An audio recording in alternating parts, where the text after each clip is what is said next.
Hey all, another quick update on today's escapades. We left Spearfish this morning around about 10:30 in the morning. Wasn't raining, but it was sure cold. We geared right up. We had our rain gear on, and we also had our heated vests on, and thank God we had those because yeah, it was cold, and we've been talking to lots of people that have been coming and going to and from Sturgis, and they've all said that it's just unseasonably cold and unseasonably wet. So yeah, thank God we had the all the gear. So we left Spearfish, headed to Buffalo, and we had a really good brisket dinner there. It was really quite tasty, and a bit of a reprieve from some of the rain and the cold. And by the time we got out of the restaurant, it was actually quite nice. So we made it from Buffalo to a tiny little town right on the doorsteps of the Big Horn mountain range, a little town called Dayton. And we took the Big Horn Pass from Dayton to Lovell, Wyoming. And yeah, wow. what a pass. We spent the first 20 kilometers just climbing a mountain. It was switchback after switchback after switchback. I did not get out of third gear on the bike. I was bouncing between second and third. Now I'm pulling the trailer, so that that makes quite a difference. But yeah, we didn't get much above maybe 40 kilometers an hour, 45 kilometers an hour on the climb. Got to just about touching Heaven's Gates, and it was so damn cold up there. We had hail. There was about half to 3/4 of an inch of hail in the on the shoulders of the road. It was raining, so it was rain, hail, you name it. We pretty much had everything but fire and brimstone. And we started to come down the backside of the Big Horn Pass, and lo and behold, it was all gravel road. Now, it wasn't loose gravel, it was, compacted gravel, but it was gravel for, I believe it was 18 miles down the mountain. So pretty much didn't get out of second gear, using the engine to brake. And yeah, it took our time getting down. We got into Lovell and gassed up, and then continued through to we're in Cody right now. We were supposed to stop off at this campsite just outside of Powell called Big Quiet. And I don't particularly like to bash people or things, but do not ever go there. Unfortunately, I prepaid for everything, and what a disappointment. Got there, it's basically a farmer's field.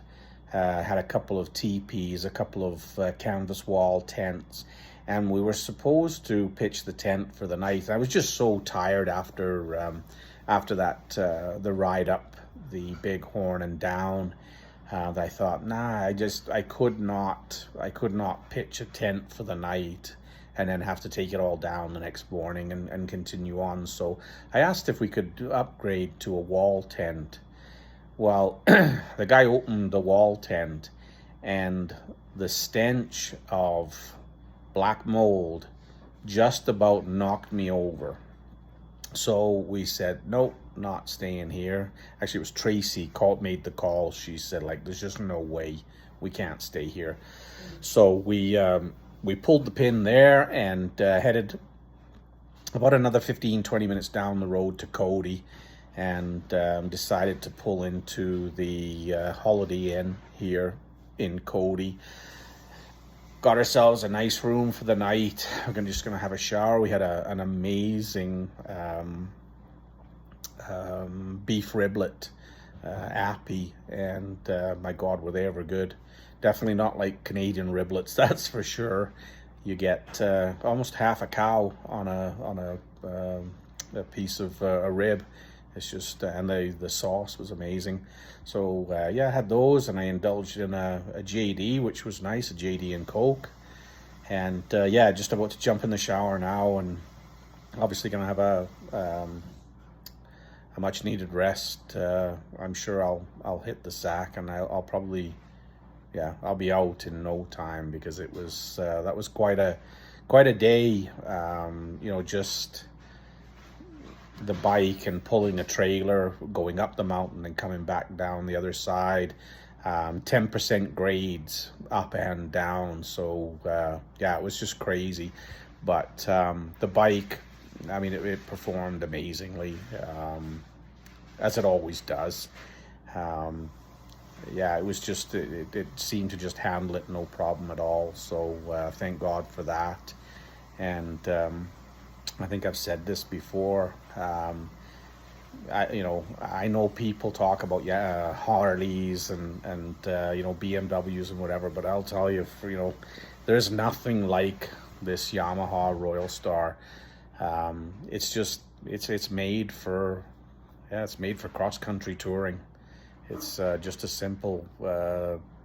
very simple bike. It's a V4 1300cc motor.